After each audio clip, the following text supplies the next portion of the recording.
Hai, Assalamualaikum warahmatullahi wabarakatuh. Berjumpa kembali dalam video kali ini. Dalam video kali ini saya nak bercerita mengenai seluar apa yang paling sesuai untuk kita bawa pergi hiking dan seluar apa yang paling tak sesuai untuk kita bawa pergi hiking. Seluar yang pertama ialah seluar jeans. Seluar jeans ni jatuh dalam kategori tak sesuai untuk kita bawa pergi hiking. Ada sebab-sebab dia lah. Sebab yang pertamanya ialah seluar jeans ni, dia ni berat. Kalau kita pergi hiking, contoh hari tu hujan atau kita kena rendah sungai, dekat situ berat seluar ni akan bertambah. Kita perlukan tenaga lebih untuk berjalan. Yang keduanya, seluar jeans ni dia ni tebal. Dia tak ada sistem pengudaraan yang baik. Bermakna kalau kita berpeluh, peluh kita lambat kering. Dekat situ akan memudahkan kaki kita melecet, terutamanya dekat bahagian pelipat peha ataupun celah kangkang. Selain tu, kalau kita pakai seluar jeans ni, pergerakan kita akan terbatas. Sebab macam kita tahu, seluar jeans ni dia tak boleh stretch. Contoh kalau kita nak melangkah ataupun kita nak melompat, susah sikit lah, pergerakan kita akan tersekat. Pesanan saya, elakkan pakai seluar jeans. Seluar yang kedua ialah seluar track. Seluar track ni yang saya masukkan ialah seluar track yang single layer. Seluar track yang kalau kita masa kita sekolah rendah yang kita bawa pergi PJ tu, yang kalau kita berjalan dia bunyi zas zas zas. Seluar tu. Seluar tu dia ada kelebihan dia, ada kelemahan dia. Dia bergantung kepada situasi bila dan kat mana kita nak pergi hiking. Kelebihan seluar track tu, yang pertamanya ialah seluar track tu dia nipis.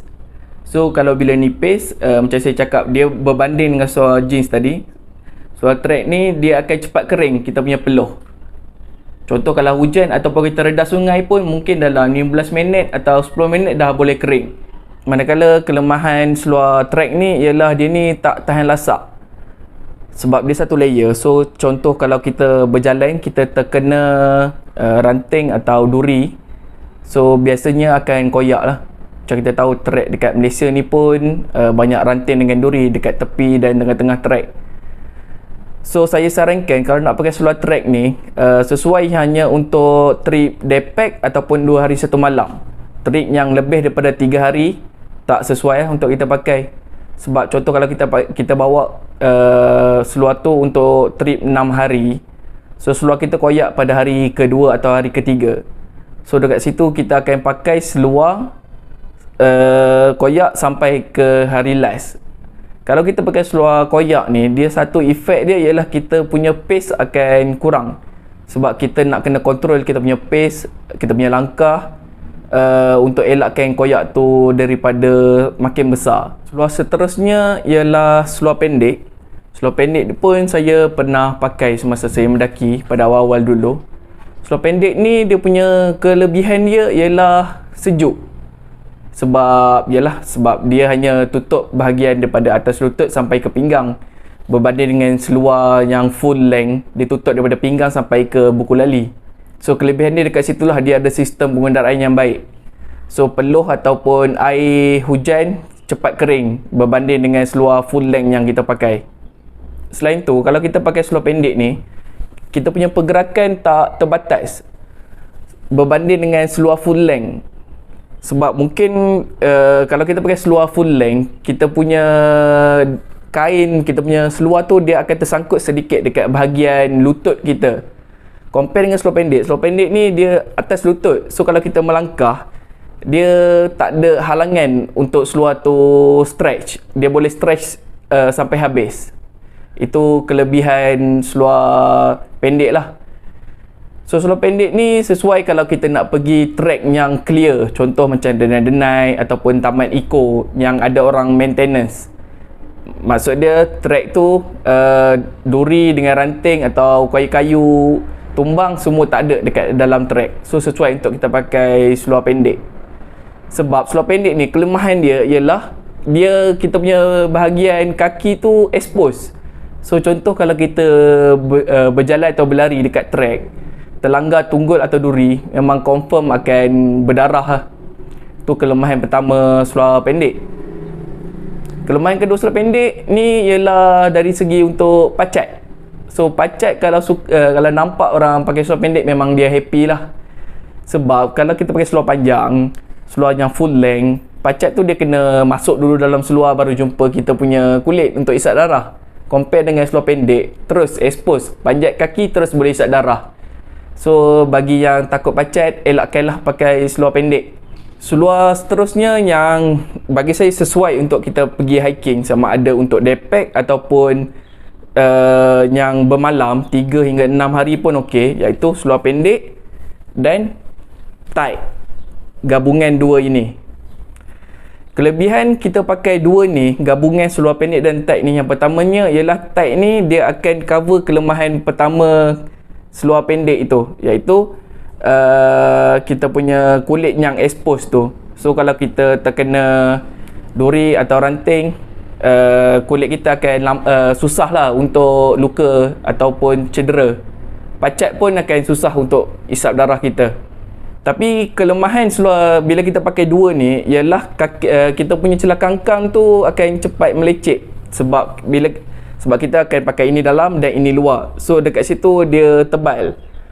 So kita punya pengudaraan bahagian celah kangkang, bahagian bawah kita ni tak begitu lancar. So peluh yang terhasil akan lambat kering.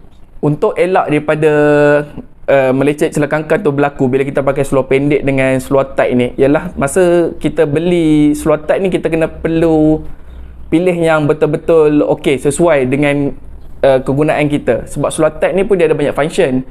Ada untuk berenang, ada untuk pergi jogging, ada untuk pergi hiking.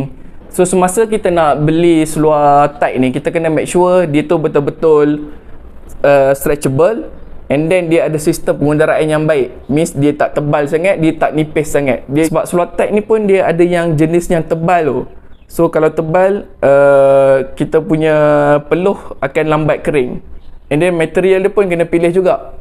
So ada yang jadi nylon, ada yang dicampur nylon dengan cotton. So sebaiknya pilih yang jenis nylon, sebabnya dia akan cepat kering dan dia lebih tahan lasak. Dia akan lebih stretchable. Seluar yang seterusnya, iaitu seluar yang terakhir, ialah seluar yang paling baik untuk kita bawa pergi hiking, iaitu seluar hiking yang dikeluarkan oleh pengeluar barangan outdoor sendiri. Contoh dia macam North Face, Karimo, Mammoth, benda-benda brand-brand macam tu. Diorang akan keluarkan satu seluar khusus untuk hiking. So tapi semasa sebelum beli seluar ni, kena make sure dia ni untuk kegunaan hiking. Sebab kadang-kadang diorang ada keluarkan untuk kegunaan casual, ada yang guna untuk main air. So make sure pilih yang betul lah. Kelebihan pertama seluar hiking ni ialah dia ni nipis dan mempunyai ada sistem pengundaraan yang baik. So peluh kita akan cepat kering dan boleh mengelakkan daripada melecet. Walaupun seluar hiking ni dia ni nipis, tapi dia ni tahan lasak. Yang keduanya, kadang-kadang seluar hiking ni dia ni ada waterproofing layer. So setakat kalau kita kena air hujan sikit-sikit atau rendah sungai sikit-sikit, seluar kita tak basah. Itu antara kelebihan besar kalau kita pakai seluar hiking lah. Kelebihan seterusnya seluar hiking ni ialah dia ni stretchable. Bermaksud dia boleh regang.